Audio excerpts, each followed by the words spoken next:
Are Gautam Gambhir's tactics questionable, or is it something that can be explained? There are a number of decisions that are being taken by the Indian team management, including Washington Sundar being included in the India side in the middle of the series, and so much more that we think should be explained, or at least try explaining, or if that even makes sense. Now, someone who's been talked about a lot already is Rahul. There's been a lot of concern around the kind of form that he has in the current test matches, and there's a lot of reports around the fact that he's going to be backed up until this entire home season and then be taken to the BGT. And this is something that does not sit right with a lot of people who have been following cricket for a long time. To put it numerically, since 2018, Rahul has had an average of only 27.7 across 58 innings. The only other Indian test player who has a worse average for minimum 20 innings is Ravichandran Ashwin. And even someone like a Ravindra Jadeja who bats even lower than Rahul has an average higher than him of 35.62. And of course, in that first test match against New Zealand, Sarfaraz Khan did get that all-important 150, and he's making a strong case for himself to replace Rahul. And the general conversation has been around how you want to back a player or pick a player based on the conditions that are given to you. Now, for someone like a Rahul, there's always been talks about how he's better overseas, and so they want to back him through the season so that he has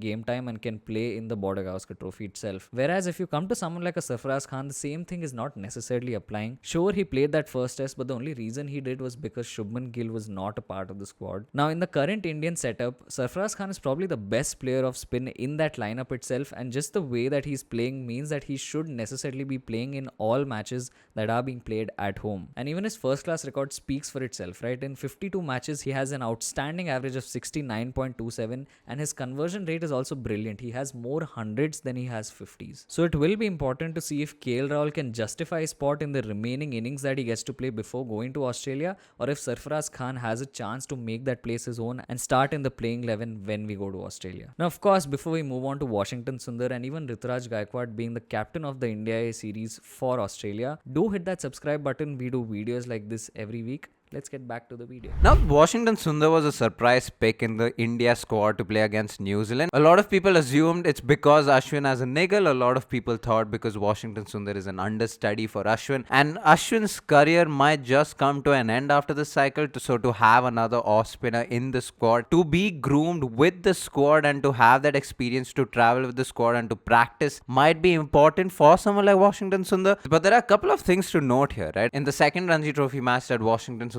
did play, he batted number 3, scored a fantastic 152 and picked up 6 wickets in that match. And even in the last 4 first class matches, he's averaged 44.33 with the bat, which are good figures if you're thinking about a bowling all-rounder. Except Washington Sundar in a recent interview said that he looks at himself more as a batter than a bowler, which is quite concerning if you want to find a place in that middle order or even in the top order, considering Washington Sundar batted number 3 in that second Ranji Trophy game. So for someone like Washington Sundar, it will be important for him to continue to improve his bowling, which he has done with his action. If you compare his action now as compared to a couple of years ago, he has more body behind the ball. He puts more behind the ball, hoping that the ball spins in conditions that doesn't necessarily assist spinners. And if you compare him to someone like a Tanush Kotian, we talked about this in our last Friday video too. If you haven't checked that out, go check that out. But Tanush Kotian, as compared to a Washington Sundar, doesn't put a lot behind the ball, won't necessarily spin in conditions that might not assist spinners. Now, something else to keep in mind is that Gautam Gambhir seems like he has a liking towards all-rounders, especially someone like Washington Sundar, because the second Gautam Gambhir became the coach of the Indian team, we saw Sundar walking back into the white ball setup, and now we see him get into the red ball setup straight away. Now, another, I wouldn't say cause for concern, but something that might become an issue as we go into the Border Gavaskar Trophy is Mohammad Siraj. In the last 7 test matches that Mohammad Siraj has played at home, he has a bowling average of 43.6. Of course, he's been a little erratic at home over the years, but this time especially it feels like Siraj has been a little all over the place when it comes to even his lines and lengths. We also saw him shorten his run-up in the first test match against New Zealand, and now the reason for this could be that he's looking for more control with the ball. He definitely didn't lose out on any pace, so that's something that works in his favor. But the fact that Siraj had to shorten his run up and was still slightly inconsistent throughout that first test match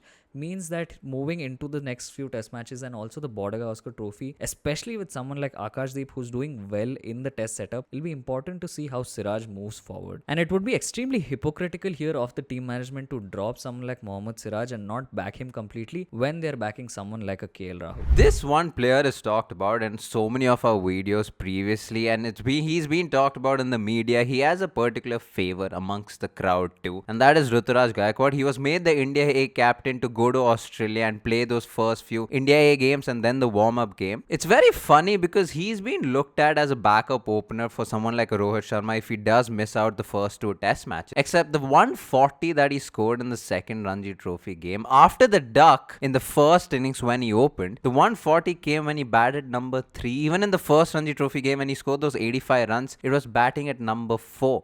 So all these runs that he's getting, he's not doing it while opening, which is a cause of concern, like we talked about in a previous video, if he is a contender for that opening spot. Now, why is he made captain is something that boggles all of our minds, because with someone like Abhimanyu Ishwaran, who was the captain in the Dilip Trophy team, who has also scored more runs consistently, who has a higher average, who almost seems to be the obvious backup opener, isn't the captain, while Rituraj Gaikwad, who hasn't been consistently performing in the red ball setup, is now being promoted as the captain. He was the captain even in the Irani Cup. It almost seems like Rituraj Gaikwad has made the India A captain for him to find a spot in the team, because there are obvious better batters in the squad itself who could easily replace Rituraj Gaikwad. Now, the one final point as we go into the Border Gavaskar Trophy is the fast bowling all-rounder spot. There's a debate as to whether or not Shardul Thakur or Nitish Kumar Reddy are going to feature on that plane to Australia. And if you look at it from a numbers point of view, both of them don't have very impressive numbers. Nitish Kumar Reddy has played 21 matches in which he's taken 55 wickets at a decent bowling average of 26.01. However, with the bat, he doesn't average all that well. He has only an average of 21.45, and in general, he's more of a bowling all-rounder than a batting all-rounder. But we did see in the white ball series against Bangladesh where he was able to dominate those bowling attacks, and in general in that series against Bangladesh, he did show himself to be someone who has a decent temperament, especially because he came in some crunch situations. Not only that, Nitish Kumar also has a background of scoring big centuries. He had triple centuries at the under-19 level as well, which augurs well for him in red ball cricket, and maybe that's why India is looking at him that keenly as well. Age, of course, is also on his side. Unlike a Shardul Thakur, who's now a sort of a depreciating asset, he also is coming back from injury, hasn't done a lot of bowling, and so it would be a bit of a risk to take someone like Shardul Thakur to Border Gavaskar Trophy straight away without many games under his belt. The only thing that works in the favor of Shardul Thakur is that he's someone who's been to the Border Gavaskar Trophy before in Australia. He's also done well. He has that test match experience and he does bring in that X factor. It'll be important to see if India or Gautam Gambhir think that this X factor is something that they really require, or if some new fresh blood is what is the need of the hour. This has been a video on trying to explain Gautam Gambhir and the Indian team management. Like, share and subscribe, all that good stuff. We have all of our links in the description below. Follow us on Twitter, follow us on Instagram. We have a newsletter every month, so if you haven't subscribed to that, do that. We also have a blog, so if you want to read more articles on cricket, do that.